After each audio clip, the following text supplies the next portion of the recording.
Hello.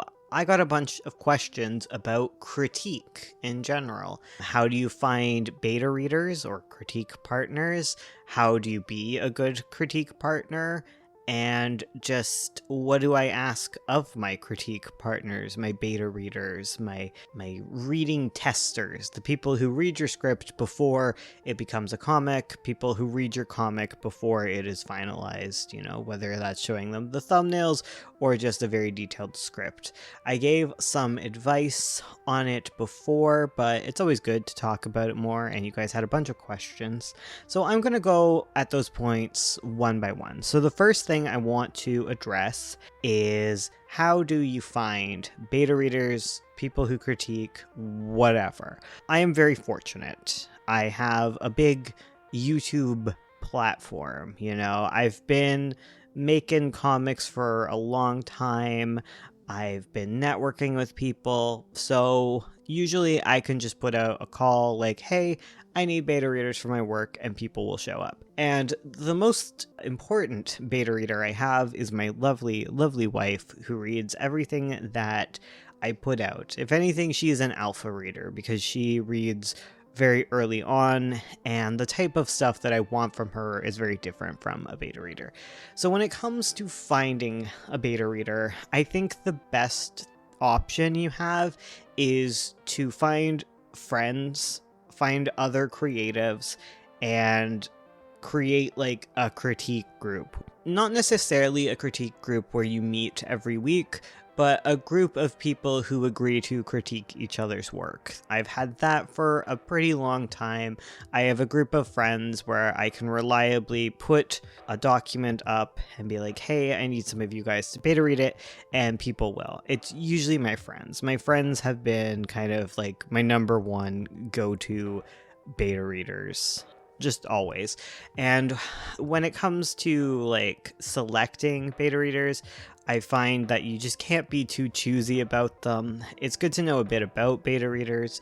There's places where you can find people who offer to beta read things, but I've never had success with them, especially if it's like asking for comic beta reading, where a lot of people don't know how to read that. So you'd be better off talking to other people who are into comics, people who would be into reading that sort of thing. And in the case of novels, I've always found that people I give them my novels, they don't always get back. Like most of the time, your beta readers will not follow through. It's a pretty common occurrence. That's why I like going with my friends, because I can bug them a little bit. And yeah, I would just look for that there. Some other options that you do have would be to check out in writing communities. That would be one way to form your own group of writing friends. I have my Discord. Hopefully you could find someone willing to beta read your stuff in there.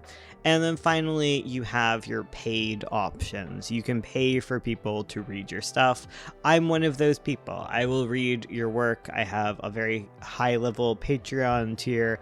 I'll read a lot of your work and I will talk about it with you, and I will be reliable. That's the good thing about paying. The bad thing is, like, obviously you have to pay. It's not accessible to everyone. However, it does guarantee that someone will actually read your thing, because they are being paid for it. Whereas if you're asking people to do it for free, to look over your work for free, they might not get around to it, and that's kind of their prerogative to do so. Now, on to the second question. How do you organize your beta readers? Like, how do you actually go about giving them your work?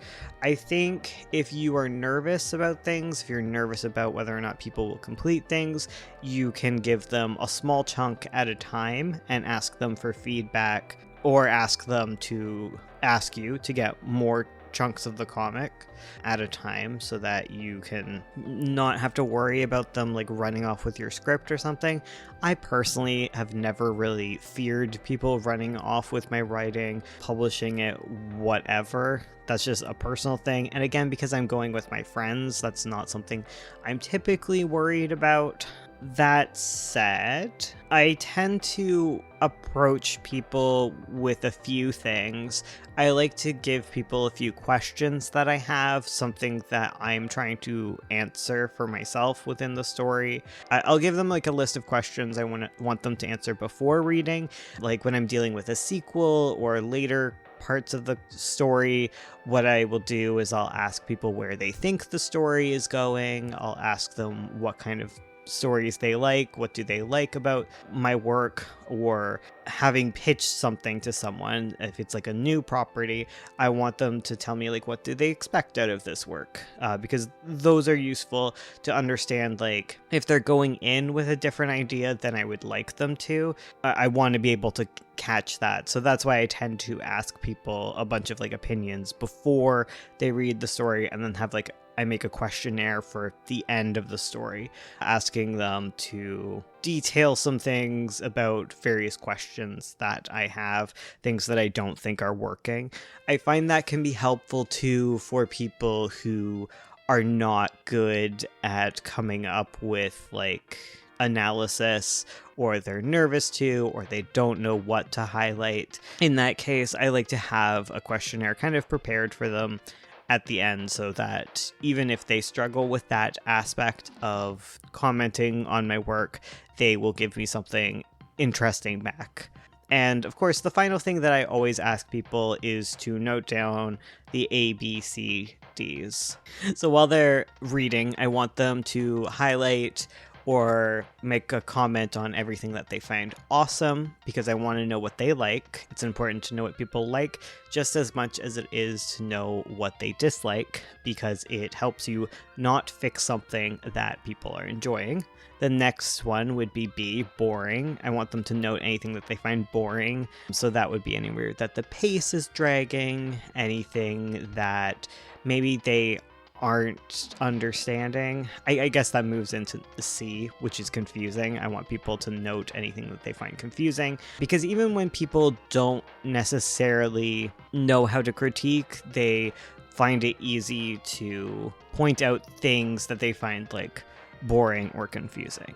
And giving them the permission to do so is helpful, especially for people who are like friends, people who aren't all that critical, giving them some sort of door like that. And the final one is D, for did not believe.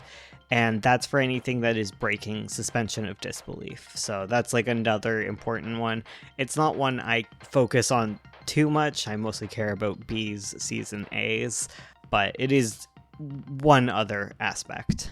Some of you were asking about the opposite side of this, and that would be the third point that I want to address, is how do you be a good critiquer? How do you analyze something well? So obviously, following the opposite side of this by making sure to note down those things is important. So make sure to note what you find cool, what you find boring, what you find confusing, what is breaking your suspension of disbelief.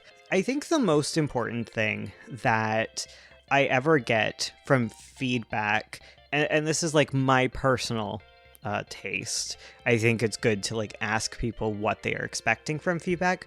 But for me, what I like to hear is I want people to tell the story back to me, telling me what they gained out of the story, what they understand of the story.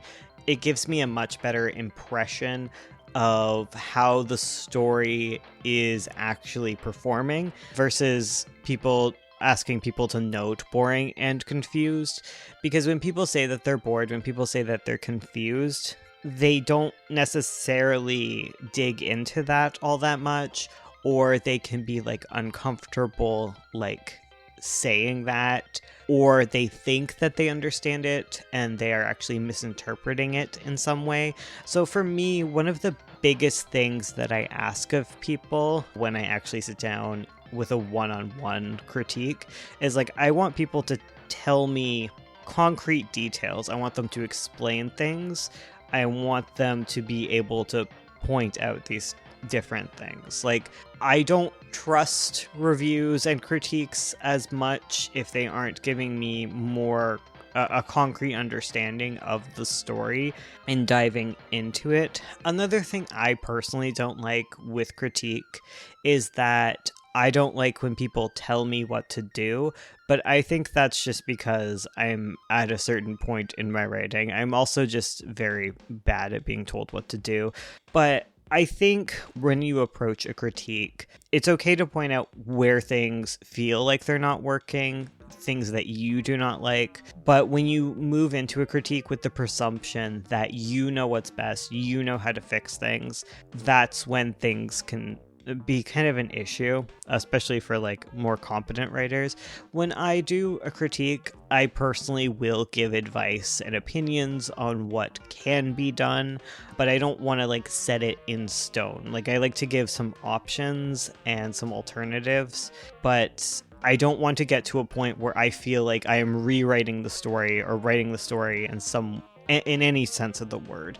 You know, like I want to point out flaws, give potential solutions, but I want to do so when I'm like asked to, or I want to do so as a springboard for something, you know, like I would rather teach people by giving counter examples to other stories that are kind of parallel and how that they worked, rather than saying like this is the solution you need.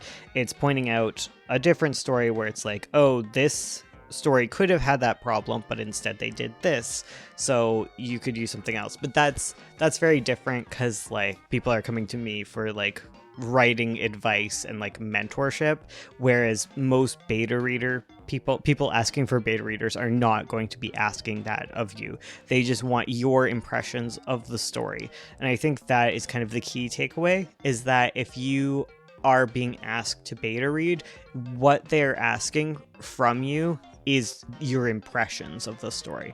Impressions are just valuable. Your comments, your thoughts and feelings, like you don't have to feel this pressure to edit, be an editor, be a mentor, critique.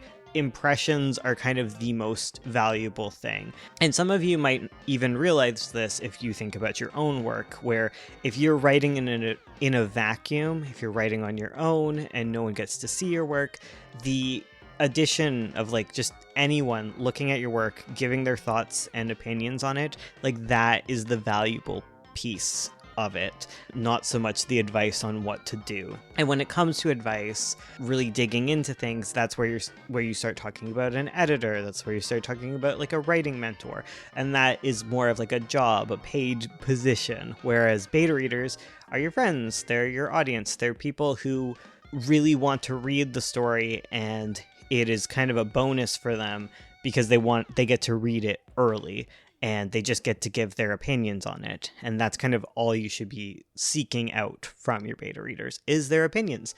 And to be a good beta reader, just have lots of opinions and say lots of nice stuff alongside the critical stuff, because it's nice to hear nice stuff. Other than that, thank you so much for listening. Like I said, you can check out the Discord if you're looking for more people to talk to you about your comics. And yeah, I will see you guys in the next one. Thank you so much for listening to me. And yeah, goodbye.